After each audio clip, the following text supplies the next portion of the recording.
അസ്സലാമലൈക്കും. നമ്മളൊരു പാഠമാണ് എടുക്കാൻ പോകുന്നത്. 1ാം ക്ലാസ്സിലത്തെ ഒരു പാഠമാണ് നമ്മൾ എടുക്കാൻ പോകുന്നത്.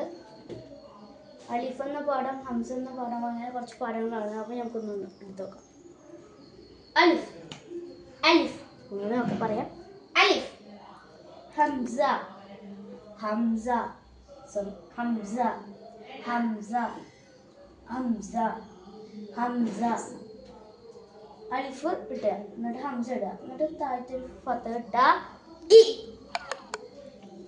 പിന്നെ അലിഫ് ഇടുക, ഹംസ ഇടുക, ഒരു ഫത്ത തന്നെ ഇടുക, മേലെ ഇടണം. അപ്പോൾ അ. പിന്നെ ഒരു അലിഫ് ഇടുക, ഒരു ഹംസ ഇടുക, ഒരു ഫത്ത ഇട്ട അ. ഒരു അലിഫ് ഇടുക, ഒരു ഹംസ ഇടുക, ഒരു ഫത്ത താഴെ ഇട്ട ഇ.